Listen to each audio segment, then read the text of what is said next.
Bismillah, Assalamualaikum warahmatullahi wabarakatuh. Salam.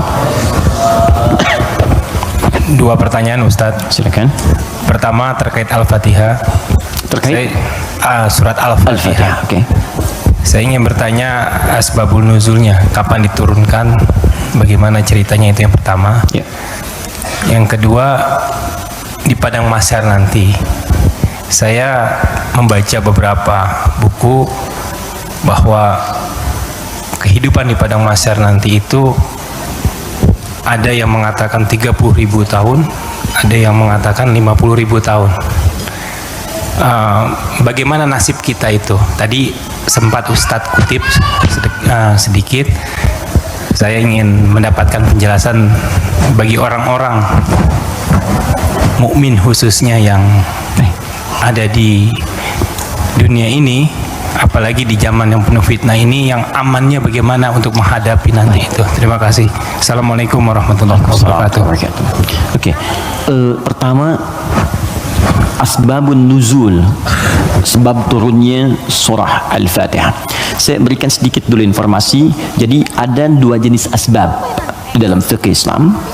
Kalau asbab itu terkait dengan turunnya ayat, sebab, asbab itu sebab. Jadi sebab itu bahasa Arab asalnya, diserap ke bahasa Indonesia menjadi sebab. Sebab turunnya Al-Quran disebut asbabun nuzul. Kalau sebab munculnya hadis disebut asbabul wurud. Maksudnya asbabul wurud namanya. Misal, pernah dengar hadis tentang isbal? Isbal itu pakaian yang melebihi mata kaki.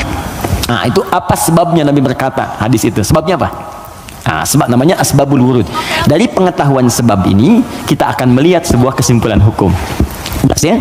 Baik, sekarang apa sebab turunnya Al-Fatihah? Penting diketahui tidak semua surah dan ayat dalam Al-Quran memiliki sebab asbabun nuzul, sebab turun. Bisa jadi itu sekedar perintah untuk ditunaikan secara langsung. Bisa jadi itu bacaan-bacaan praktek dalam ibadah ketika ibadahnya diperintahkan. Bisa jadi ada sebab turun ketika ada pertanyaan tertentu untuk menyelesaikan sebuah kasus. Al-Fatihah masuk pada bagian yang tidak ada asbabun nuzulnya, tapi menyertai perintah ketika diturunkan. Apa perintahnya? Salat. Diperintah salat ketika diturunkan. Nabi diperintahkan setahun sebelum hijrah, usianya 52 tahun. Jadi usia 53 tahun beliau hijrah kemudian ke kota Yathrib yang kelak menjadi Al-Madinah Al-Munawwarah. 13 tahun berdakwah di kota Mekah. Setelah usia 40 tahun diangkat menjadi rasul, turunnya surah Al-Alaq. Setelah itu kemudian 12 tahun sebelum hijrah turunlah perintah salat. Saat perintah salat itu diturunkan, mesti ada bacaan yang dibacakan, maka turunlah kemudian Al-Fatihah di situ. Saat turun di situ kalimatnya alhamdulillahi rabbil alamin arrahmanir rahim maliki yaumiddin iyyaka na'budu wa iyyaka nasta'in ihdinas siratal mustaqim siratal ladzina an'amta 'alaihim ghairil maghdubi 'alaihim waladdallin. Kemudian setelah turun digunakan dalam salat. Saat hijrah ke Yathrib yang kelak jadi Al-Madinah Al-Munawwarah, tiba-tiba si kecil namanya Abdullah, anak laki-lakinya Abbas paman Nabi, beda 3 tahun usianya dengan Nabi. Abbas, anak laki-laki Ibnun, maka sering disingkat Ibnu Abbas. Ibnu Abbas nama aslinya Abdullah. Ingat teman-teman, saya berikan rumus sedikit ya. Kalau Anda belajar hadis, menemukan kalimat Ibnu Omar, Ibnu Abbas, itu nama aslinya rata-rata Abdullah. Kenapa dihapuskan nama anaknya dan disebut kemudian nasab ke bapaknya? Untuk memberikan inspirasi kepada orang tua di masa datang bahwa begini cara mendidik anak seperti Nabi mengajarkannya. Jadi kalau anak itu kemudian beramal, orang tua dapat pahalanya. Ya, teman-teman kenal Ibu Umar bin Khattab? Bagus. Oke, baik. Belum ditulis sudah kelihatan kenal Umar bin Khattab, luar biasa. Hari ini spesial. Gak apa-apa mas, saya selesaikan. Datang sendiri, menjelas sendiri, ambil sendiri, ngapus sendiri. Jamaah tinggal nanya, lihat masuk surga, enak banget. Masya Allah, surga Firdaus lagi. Udah nggak apa, udah selesai. Ya. Mudah-mudahan antum ke surga juga. Insya Allah. Bercanda ya, mudah-mudahan nyata. Oke, fokus di sini. Fokus baik-baik. Yuk. tadi kita katakan Abdullah misalnya, Ibnun itu anak laki-laki, nggak pakai kepala gini, Ibnun. Disingkat jadi bin. Bin itu anak laki-laki. Ya. Dibuang ininya jadi bin, dipindahkan harakatnya ke sini. Jadi asalnya begini, Ibnun. Kasrah itu sesuatu yang pecah kecil, bunyinya lembut, gitu. Ya, makanya perempuan seringkali menggunakan kasrah. Anta tapi perempuan anti, ka perempuan ki. Jazakallah khair, semoga Allah berikan kepada anda pahala. Ka itu untuk laki-laki, jazaki killah khair itu untuk perempuan. Awas ya, akhwat, penting itu diketahui, karena saya pernah mengajar pakai batik, pakai peci. Setelah selesai, Ustaz terima kasih memberikan pengajaran, jazakillah khair, gitu ya. Saya masih pakai peci itu, ya nggak apa-apa lah gitu. Oke. Nah, ibnatun perempuan, ibnatun anak perempuan. Ini boleh kita hapuskan. Kalau kita hapus ini, yang depan ini, begini, ini dihapus, maka harokat ini pindah ke setelahnya, geser. Ini ke sini jadi bi, ini ke sini jadi en, bin. Jelas? Ini kita hapus, pindah harakatnya ke sini di bi, ini ke sini geser. Bint. Ini bint, maka ini terbuka jadi binti. Ingat? Aisyah binti Abu Bakar. Binti itu maksudnya anak perempuan. Makanya ada Isa bin Maryam. Loh, kok bin Maryam? Betul, Isa anak laki-lakinya Maryam, karena Maryam nggak punya anak perempuan. Jelas ya?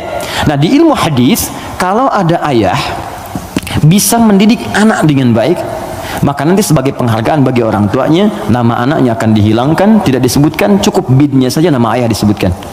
Umar punya anak namanya Abdullah. Ketika Umar didik dengan baik, saya ini kan pejuang, saya ini bersama Nabi, saya harus punya anak yang jadi ahli fikih supaya meneruskan perjuangan saya. Bapaknya cukupkan di mana-mana Nabi, anaknya nanti meneruskan ilmunya Nabi. Maka didik oleh Umar.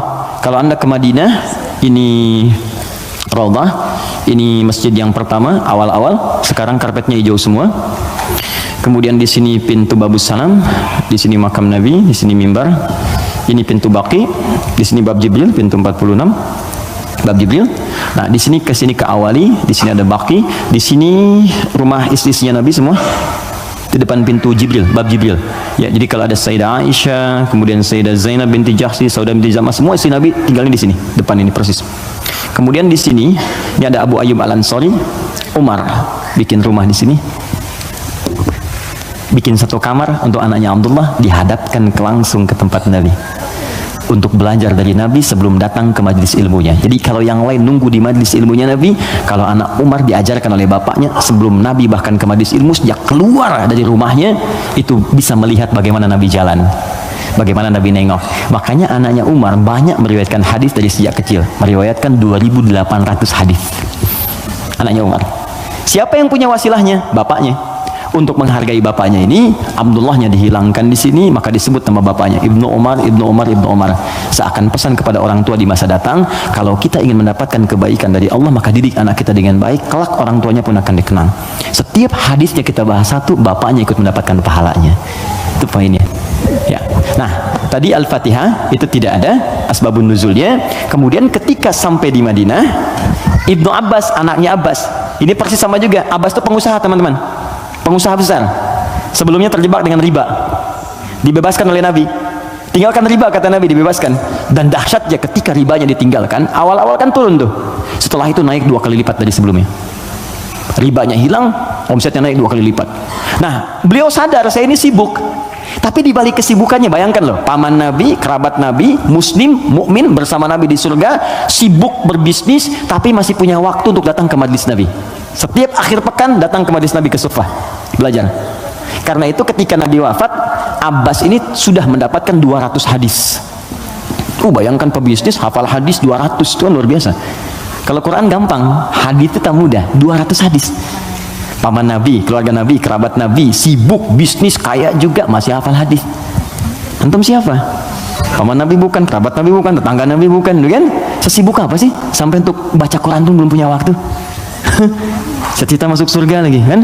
Nah, ini beliau sadar, saya ini sibuk nih berdagang, maka harus ada yang mewarisi ilmu anak saya. Maka anak itu dipetakan, teman-teman, begitulah cucunya atau anaknya, ayo disiapkan. Ini anak pertama Qurannya, anak kedua hadisnya. Nggak apa-apa, kalaupun kelak jadi arsitek yang hafal Quran.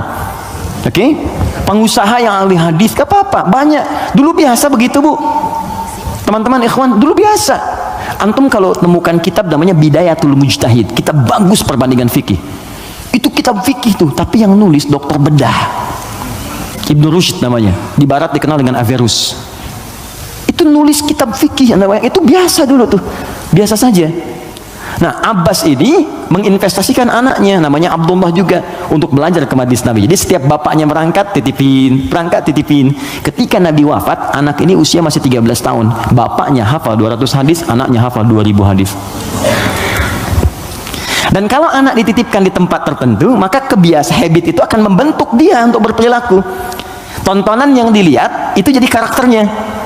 Kalau dia yang diperlihatkan yang baik-baik, yang keluar baik, diajarkan kata-kata baik, yang keluar baik. Sekarang ada pendekatan bagus, ini share sebentar. Jadi pendekatan Al-Quran sekarang namanya. Ya, saya juga share dengan teman-teman, termasuk di keluarga kami terapkan. Kalau Anda ingin cepat anaknya hafal Quran, maka dia bisa dilatih dan dikondisikan dari sejak awal dengan lingkungan Quran. Misal, lahir dari 0 bulan, ketika lahir, itu Anda kondisikan misalnya speaker aktif di rumah. Ya, dalam setiap 1 bulan dia dengar 1 juz. Bacakan aja 1 juz. Setiap 1 bulan, tapi jangan acak ya. Terurut.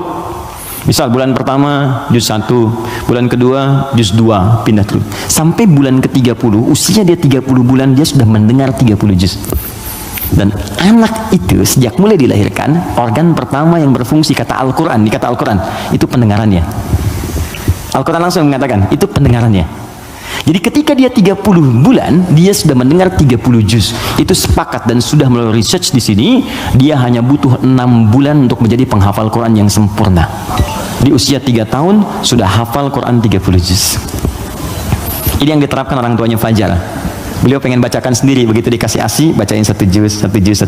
Begitu usia 3 tahun, kalimat pertama yang keluar di lisannya adalah ayat-ayat Quran.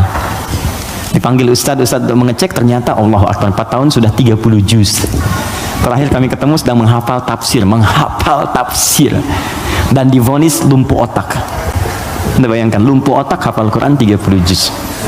Dan di mana Anda pada saat ini? Ya, kembali ke sini. Dia bertanya, Mas Primus, apa pertanyaannya? Ya Rasulullah, karena dia terbiasa dengan taklim, jadi dunianya masuk. Ya Rasulullah, kenapa Allah nggak turunkan 1 ayat yang bisa membatasi antara surah satu dengan surah yang lainnya? Karena dulu masih nyambung, Al-Falaq nyambung ke An-Nas, sebelumnya Al-Ikhlas. Jadi orang nggak tahu pembatasnya di mana, walaupun dibacakan oleh Nabi. Maka diturunkanlah kemudian Bismillahirrahmanirrahim. Ya, karena pertanyaan anak kecil itu dijawab kemudian. Ibnu Abbas tuh sering bertanya, turun jawaban. Al-Baqarah 189 itu turun karena pertanyaan Ibnu Abbas. Ya Rasulullah, kok bulan bentuknya robah-robah, kemarin sabit, sekarang setengah, sekarang bulat betul, kenapa begini? Kenapa jadi ahillah turun? Yas'alunaka 'anil ahillah. Masya Allah, qul hiya mawaqitu lin-nasi wal hajj. Ibnu Abbas yang tanya, turunlah Bismillahirrahmanirrahim. Sejak turun Bismillahirrahmanirrahim itu, maka Nabi membaca Al-Fatihah dengan 3 cara. 1, dibaca penuh dengan bismillahnya, dijaharkan. Bismillahirrahmanirrahim. Alhamdulillahi rabbil alamin. Ar-Rahmanirrahim. Baca. Baik. Ada yang kadang Nabi bacanya silent. Bismillahirrahmanirrahim. Alhamdulillahi rabbil alamin. Ar-Rahmanirrahim. Ada yang kembali ke awal tadi, nggak dibaca sama sekali. Alhamdulillahi rabbil alamin. Ar-Rahmanirrahim. Maliki yaumiddin. Maka dari sini riwayat tersebar, boleh dibaca. Ada yang keempat, rakaat pertama dibaca jahat kata Abu Hurairah, Bismillahirrahmanirrahim. Yang kedua nggak dibaca sama sekali. Ada 70 hadis jumlahnya. Maka disimpulkan oleh para ulama, cara membaca Al-Fatihah disepakati, dituliskan di mushaf Bismillahirrahmanirrahim. Bismillahnya bisa dibaca dengan 4 cara. Jahar, kencang, silent, tidak dibaca sama sekali, dibaca rakaat pertama, selanjutnya tidak. Semua riwayat tersambung kepada Nabi dan tidak ada kaitan dengan ormas tertentu. Oke? Karena saya pernah tugas di Mekah 2010 menyambut jemaah haji. Begitu datang depan Masjidil Haram, Isya, imamnya Syekh Sudes. Ya, kan di situ mazhabnya Hambali, jadi disirkan. Bismillahirrahmanirrahim. Alhamdulillahi rabbil alamin. Komentar pertama makmumnya, "Wah, iki imamnya Muhammadiyah tuh." Muhammadiyah cabang Masjidil Haram Anda bayang. Ketuanya saya Sudes. Jadi nggak ada hubungan baik NU Muhammadiyah atau yang kita berkomunikasi baik ya, kemudian saling bangun hubungan baik, tapi paham ilmunya. Jadi kesimpulannya tidak ada asbabun nuzul untuk Al-Fatihah, tapi hanya terkait untuk kebutuhan dalam menunaikan ibadah. Tapi kemuliaan fadilahnya diungkapkan kemudian oleh Nabi, dipraktikkan dalam kehidupan dan dirangkum oleh para ulama dalam kitab tafsir. Sampai sini bisa dipahami? Baik, suasana mahsyar. Pertama jawabannya wallahu taala a'lam bissawab, karena memang kita belum ke sana. Karena wallahu a'lam itu Allah yang tahu. Maka kita tanyakan kepada Allah, Allah turunkanlah kemudian paparan dalam ayat-ayat Al-Qur'an. Baik. Tentang suasana itu diturunkan satu surah. Surah ke-75. Surah Al-Qiyamah. Persiapannya diturunkan surah Al-Waqi'ah, surah ke-56. Waktu terjadinya diturunkan surah ke-31 ayat 34. Tentang kiamatnya, peristiwanya, persiapannya. Waktunya tidak diketahui, dirahasiakan supaya kita semangat untuk beramal dalam persiapannya. Makanya kalau Nabi ditanya kapan kiamat, Nabi balik tanya persiapan kamu apa ya. Jawaban Nabi, jangan sibuk pikirkan kiamat, sibuk pikirkan amalan dirimu untuk ke situ. Karena kiamat pun dirahasiakan oleh Allah supaya kita semangat untuk beribadah menyambut itu. Dan gak akan ada umat Nabi Muhammad kemudian hidup saat kiamat, gak ada. Semua akan diwafatkan yang soleh-soleh. Gak akan mengalami itu. Gak akan mengalami. Semua wafat. Maka turun Quran surah ke-31 ayat 34. Innallaha indahu ilmus sa'ah. Sungguh hanya milik Allah pengetahuan tentang waktu tepatnya terjadi kiamat. Sa'ah. Tuh, diksi Al-Quran tuh indah sekali. Kiamat tuh kan di Quran banyak. Malik yaumuddin kiamat. La uqsimu bil yaumil qiyamah, yaumul qiyamah, yaumul ba'ts, hari kebangkitan. Tapi ketika menunjuk waktu pakai sa'ah. Innallaha 'indahu 'ilmus sa'ah. Sa'ah itu kalau sekarang jam. Di jam itu ada menitnya? Ada detiknya? Ada. Bahkan sampai ke menit detiknya hanya Allah yang tahu. Di sini ada 5 hak prerogatif Allah.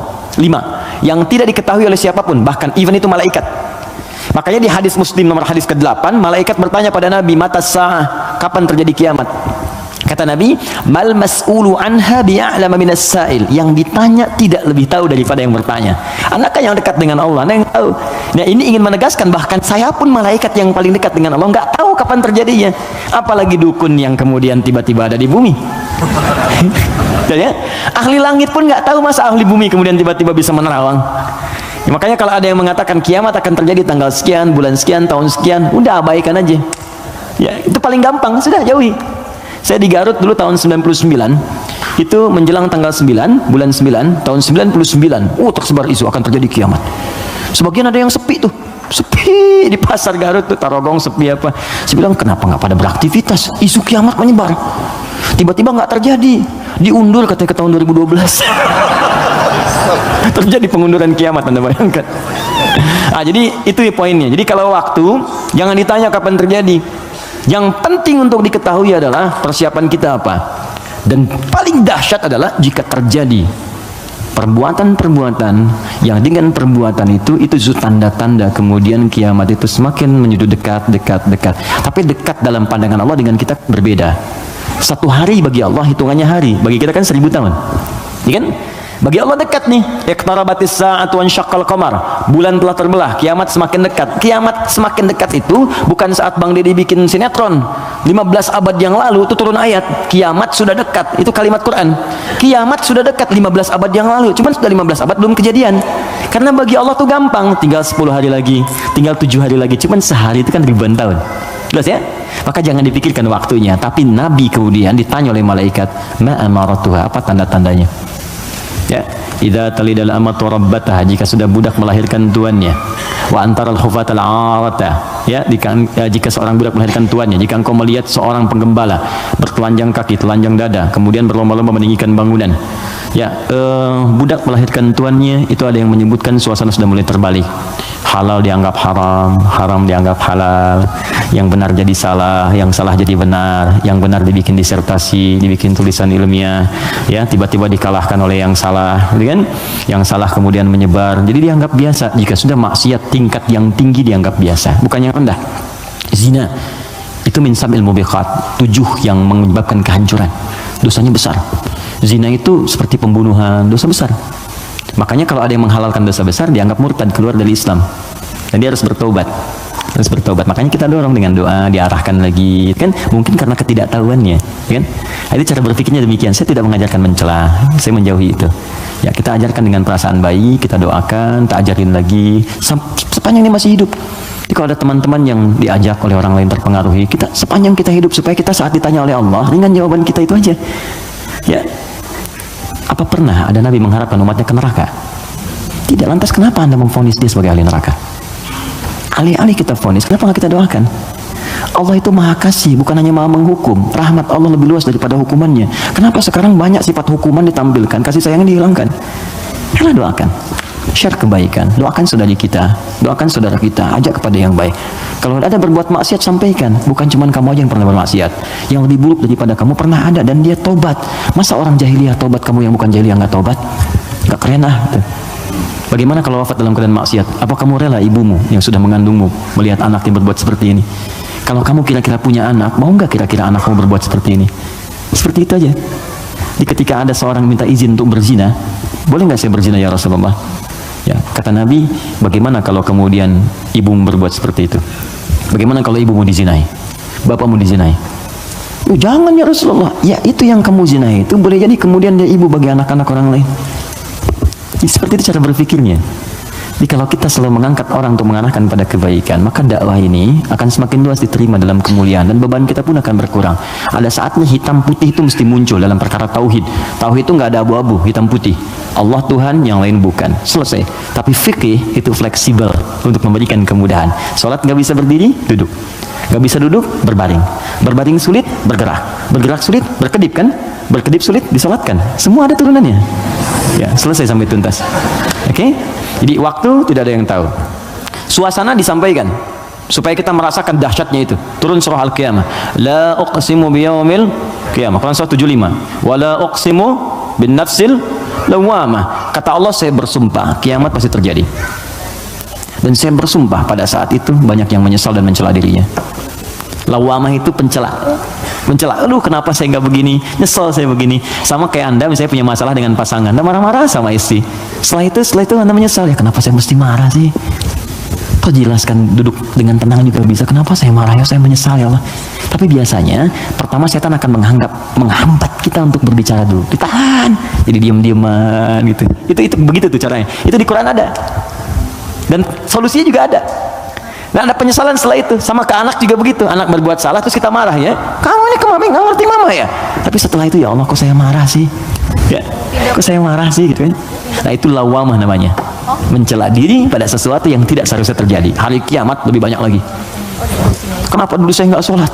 Kenapa dulu saya nggak beriman? Kenapa dulu saya begini? Itu kiamat. Dan itu sudah bukan ranah kita lagi. Kata Allah, kalian yang beriman wafat dulu supaya nggak melihat hiruk pikuk orang. Biarkan mereka sibuk menyesali dengan apa yang telah mereka kerjakan. Karena kamu dakwahi nggak mau beriman juga. Diberikan 5 kali sehari petunjuk dari bangun tidur sampai tidur lagi. Ini Allah nih, syahadatlah, ayo sholat, ayo beramal. Ini Allah nih, Allahu Akbar, Allahu Akbar. Bahasa Arabnya, ya asyhadu an la ilaha illallah, kan 5 kali kan? Dari bangun tidur sampai tidur lagi. Sepanjang hidup loh, setiap hari. Kurang apa lagi? Kurang apa lagi? Dan lafaz ini kenapa disebut adzan? Apa artinya adzan? Panggilan. Apa artinya panggilan? Adzan. Saya memanggil kamu kemarin, saya mengadani kamu kemarin. Tidak. Adzan itu panggilan, tapi bukan sekedar panggilan. Adzan itu seakar juga dengan kata uzun, jamaknya adzan, artinya telinga. Kenapa lafaz ini disebut dengan adzan? Karena Allah menjamin lafaz ini satu-satunya lafaz di muka bumi yang terus akan didengar oleh orang yang masih punya pendengaran di telinganya. 24 jam tidak berhenti. Makanya waktu adzan itu bisa berbeda di setiap tempat. Coba lihat, di sini adzan, nanti setelah saya Bintaro adzan, Tanah Kusir adzan, kan? Jakarta adzan, ke Bekasi adzan, sebelumnya ke Bandung, terus 24 jam. Itu Mesir selesai adzan, Libya adzan, Libya selesai Tunis adzan, Maroko adzan. Demikian terus 24 jam diperdengarkan supaya kita nggak punya alasan lagi di hadapan Allah Subhanahu wa taala. Makanya orang-orang yang nggak mau beriman sampai dengan kiamat dalam persepsi kita umat Islam, nanti yang beriman diwafatkan dulu supaya kamu nggak capek lagi melihat hidup pikuk mereka. Kamu istirahat aja nanti sampai saat hisab selesai. Jadi begitu kiamat terjadi, kacau semuanya. Yang sedang disebutkan di surat Abasa itu, ya, bagaimana seorang yang mengandung tiba-tiba bisa keguguran. Ya yauma yafirul mar'u min akhi wa ummihi wa abi wa fasilatihi tuwi, ya, wa man fil ardi jami'a. Semua orang nggak akan ingat, Pak. Kata Al-Quran saking dahsyat, jangankan gini ya, maaf, gempa terjadi. Apa Anda masih bisa ingat dengan teman-teman ini? Demi Allah saya katakan, gempa goyang dikit dah keluar, lari semua. Masing-masing menyelamatkan dirinya. Dalam bahasa Arab, sekali gempa disebut zilzal. Kalau digoyang, idza zulzilatil ardu, sekali. Ya, sekali, kalimatnya sekali. Zulzilatil ardu itu artinya goncangannya menghancurkan yang atas, hancur semua ke bawah. Jelas? Tapi kalau disebutkan dua kali, kalimat keduanya bentuknya bisa verb, kata kerja, atau juga noun, bisa kata benda, bisa fi'il, awas, bisa isim, kata kerja atau kata benda. Fokus. Kalau kata kerja diulang dua kali. Idza zulzilatil ardu zulzilat. Kalau kata benda untuk menunjukkan suasana hancur semua bendanya pakai kata benda zilzal. Idza zulzilatil ardu zilzalaha. Kalau disebutkan dua kali itu bukan yang atas hancur ke bawah, tapi yang di bawah naik semua ke atas. Push. Kata Allah, kalau semua orang sudah nggak peduli dan menganggap biasa gempa-gempa dengan skala-skala tinggi yang menghancurkan yang atas hancur ke bawah, sudah nggak peduli, dianggap biasa. Udah jadi berita aja, gempa Ambon sekian, gempa Palu sekian, gempa Aceh sekian, gempa, sudah biasa. Nanti saya akan datangkan gempa yang tidak biasa, yang membuat semua orang baru merasakan apa yang terjadi. Saya naikkan semua yang dibawa ke atas. Wa akhrajatil ardu athqalaha. Baru orang berkata, wa qala al-insanu ma lah. Ini ada apa ya? Ada apa ya? Anda ini dikasih gempa biasa aja, yang biasa. Itu semua keluar, lari. Bursa efek keluar, yang di pegawai ini keluar, pekerjaan kantor ini keluar semua karena ketakutan. Nanti mau lari kemana? Karena yang di bawah ini diangkat ke atas semua. Saat itu kita sudah nggak ada. Karena orang beriman oleh Allah tuh diistirahatkan. Istirahat dulu aja, biar hancur semua dulu, terus dibangunkan lagi, muncul lagi. Itu di surah Qiyamah. Al-Qiyamah, suasananya di Abasa ada, terus cara berbekalnya bukalah kemudian surah Al-Waqiah. Makanya sering kita diminta baca Al-Waqiah. Kan berurut tuh, 55, 56, 57 kan? 55 apa? Ar-Rahman, kan? Nah, jangan dibaca saat pernikahan aja, ya. Saat lamaran baca Ar-Rahman. Sekarang tuh keren, tapi saya senang, bagus-bagus sekarang pakai Al-Quran, ya. Sampai ada seorang kiai kedatangan 3 orang, ya, untuk melamar putrinya, cantik, bagus, soleha. 3 orang datang melamar, pertanyaan pertama Quran. Anda siapa namanya? Saya Anas Pak. Bagus, baca surat Anas. Ya bagus. Yang kedua siapa namanya? Saya Torik Pak. Saya baca At-Torik. Baca, bagus. Yang kedua belum disuruh udah pucat tuh. Adik siapa namanya? Saya Imran Pak. Tapi dia pintar. Tapi panggilan sehari-hari kulhu Pak. Ya Allah, udah sini. Oke, jelas ya maksudnya? Oke, jadi baca surat Al-Waqiah untuk berbekal. Wa ashabul yamini wa ashabul yamin. Yang pegang tangan di tangan kanannya saat kiamat itu enak banget, tinggal menikmati surganya. Ada yang pertamanya sabiqun as-sabiqun, ada yang duluan masuk surga. Tapi mereka golongan sedikit. Jangan diratapi ya sedikit saya nggak masuk, bukan. Masuklah ke dalam golongan sedikit itu. Nanti ditafsir di ayat lain, bagaimana cara masuk ke dalam golongan itu? Ditafsir di An-Nisa, Quran surah keempat ayat 69, paling kanan pertengahan. Wa may yuti'illaha wa rasul, siapa yang mau taat kepada Allah dan Rasulnya, fa ulaika ma'al ladzina an'amallahu 'alaihim, maka mereka akan disertakan dengan golongan sedikit. 4 golongan saja. Minan nabiyyina, dengan semua nabi. Jadi ada orang yang tinggal di surga sekomplek dengan semua nabi. Dari Nabi Adam sampai Nabi Muhammad SAW. Enak tuh. Kamu tinggal di mana, Ki? Surga biasa. Tangannya siapa? Ya, depan saya Nabi Ibrahim. Masya Allah. Belakang saya Nabi Musa. Samping kiri saya tuh ganteng-ganteng Nabi. Dulu kan ente nonton ganteng-ganteng serigala. Ganteng-ganteng Nabi. Nabi Yusuf. Kanan saya Nabi Muhammad SAW. Nah, itu yang bisa menyatu dengan itu 3 golongan. Ya, siapa dia? Siddiqina wasyuhada'i wassalihin. Siddiqin itu orang jujur. Yang dimaksud jujur di sini adalah jujur mempraktekkan bimbingan Quran dimanapun dia berada. Anda misalnya aktif di dewan, kata Quran jujur, praktekkan jujur, benar, jaga kebenaran, tawadhu, sabar, praktekkan semuanya. Sampai wafat gak apa-apa, capek itu wajar. Capek itu emang dunia untuk capek. Dunia itu tidur aja capek. Sementara aja. Nanti kalau sudah selesai, tenang kita. Dunia ini capek, sedang tidur dibangunin capek. Nanti kalau udah selesai, gak akan bisa dibangunin lagi. Bener? Memang tempatnya capek, baru tidur, bangun lagi. Ntar kalau udah tugas kita selesai, beres, tinggal nunggu aja akhirnya begitu selesai. Wah enak, gak akan bangun lagi. Kalau udah selesai dibangunin ya percuma, nggak akan bangun. Nah udah istirahat, waktunya tiba. Nggak apa-apa, capek dulu aja. Ada waktunya kita tinggal menunun dan mendapatkan apa yang kita telah tenun selama ini. Tenun di dunia dan panen saat kita kembali kepada Allah. Makanya orang-orang baik itu saat meninggal itu ditampakkan pahalanya. Sehingga itu ya betul. Nah, jadi saat mendapatkan itu, penampakan itu, mendapatkan pahala, tenang dia, nyaman. Karena nyaman itu udah nggak ingat meninggal. Karena nggak ingat itulah perasaannya tenang, seakan-akan tenang, nggak sadar, udah lepas dari rohnya. Itu ada di Quran di surah ke 89 ya, di 89 di ayat ke-27 sampai 30. Al-Fajr. Ya ayyatuhan nafsul mutmainnah irji'i ila rabbika radiyatan mardiyah. Hei jiwa yang sedang tenang, ya tenang aja, tenang, lihat pahalanya. Banyak ya Allah, alhamdulillah. Lagi tenang-tenang begini tiba-tiba diambil ya nyawanya. Selesai. Irji'i ila rabbika radiyatan mardiyah. Cepat pulang sini kepada Rabbmu.